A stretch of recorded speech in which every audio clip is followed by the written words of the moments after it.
আসসালামু আলাইকুম viewers, welcome to another video. পাখিরহাট YouTube চ্যানেলে আপনাকে স্বাগতম।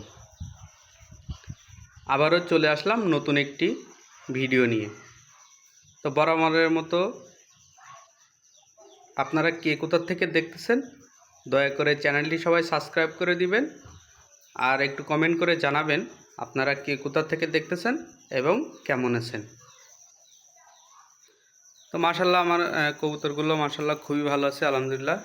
সে তাদের তো আপনারা মোটামুটি যারা আমার ভিডিওগুলো ফলো করেন মোটামুটি সবাই আপনারা সবাই যারা আমার ভিডিওগুলো দেখেন তারা মোটামুটি তাদের চিনবেন, তাদেরও চিনবেন।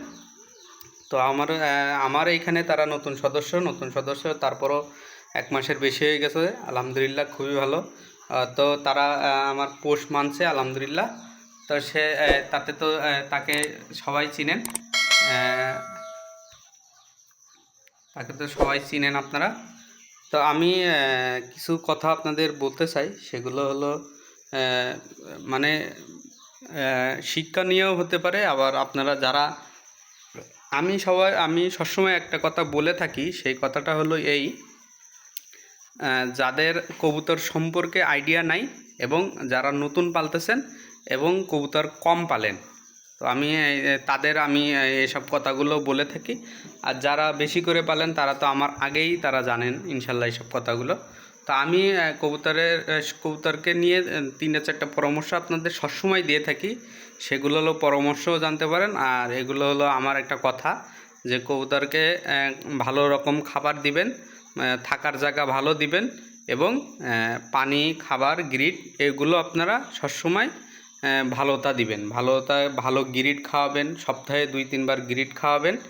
আবার হলো ভালো পানি খাওয়াবেন, আবার হলো আপনার ভালো খাবার খাওয়াবেন। তাহলে মাশাল্লাহ দেখবেন আপনার কবুতর এবং আপনার মানে যে পাখি পালেন, কবুতর পালেন, এগুলোর সবসময় আপনার রেজাল্ট ভালো করবে। আপনি যে কবুতরই পালেন না কেন মাশাল্লাহ রেজাল্ট খুবই ভালো করবে, আমি যেটা মনে করি। কারণ আমার কবুতরগুলো আজ পর্যন্ত অসুস্থ খুব কম হয়েছে। আমি ন্যাচারাল পদ্ধতিতে সব হলো আপনার মেনটেন করছি।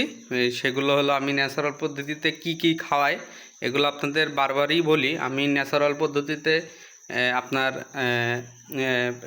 নিমের পাতা বেটে খাওয়াই, আবার হলো রসুন লেবু পেস্ট করে খাওয়াই, সবগুলো একসাথেও খাওয়াই, আবার সবগুলো আলাদা আলাদাও খাওয়াই। এরকমও আছে আমি সজনার পাতাও খাওয়াই। তো সজনার পাতাতে কি পরিমাণ ভিটামিন এগুলো আপনারা না খাওয়াইলে বুঝতে পারবেন না। তো এই সজনা পাতা নিয়ে কবুতর নিয়ে অনেক ভিডিও আপনার ইউটিউব চ্যানেলে আছে। তো আমিও আপনাদের কিভাবে খাওয়াবেন এবং কিভাবে কেমন করে কি খাওয়াবেন এগুলো আমি আপনাদের আমার ইউটিউব চ্যানেলে পেয়ে যাবেন অবশ্যই। এগুলো আমি দেব। এখনও সজনার পাতা নিয়ে ভিডিও করিনি, তো সজনার পাতা নিয়ে আপনাদের ভিডিও করব। তো আমি কিন্তু এগুলো খাওয়াই, বুঝছেন। আপনারা এগুলো খাওয়ানোর চেষ্টা করবেন, মাশাল্লাহ খুবই ভালো হবে দেখবেন। তো আজকে এখন হলো 4টার উপরে বাজে, কবুতরগুলো এখনও ছাড়িনি, তো ছাড়বো। তো আমি কিন্তু আমার কবুতরের এই নিচের জোড়ার বাচ্চা হয়েছে, তো ওর রিং পরানোর ভিডিও আপনার দেবো। তো এখনও ওর বয়স মাত্র 4 দিন, 4 দিনের চেয়ে একটু বেশি হইলে 5-6 দিন কি 2 সপ্তাহর কাছাকাছি হইলে তারপরে ও পরাইলে ভালো হয়, আগে পরাইলেও ভালো হয়। কারণ হলো ওদের যখন মেচুর হইতে থাকে তখন কিন্তু পায়ে রিং ঢুকবে না, পায়ে ভিতরে বেঁধে যাবে। তো কতদিন ভিতরে আপনার রিংগুলো পরানো লাগে সেগুলো আমি একটা ভিডিও আপনাদের দিব অবশ্যই, সেটা দেখবেন। তো এটা হলো একটা শিক্ষণীয় ভিডিও হতে পারে, আপনারা যারা জানেন না তাদের জন্য একটা শিক্ষণীয় ভিডিও হতে পারে। তো আল্লাহ হাফেজ, আপনারা আজকে এ পর্যন্তই। আসসালামু আলাইকুম, আপনারা ভালো থাকবেন। আর আমার ভিডিওগুলো লাইক কমেন্ট শেয়ার, চ্যানেলটি সাবস্ক্রাইব করে দিবেন।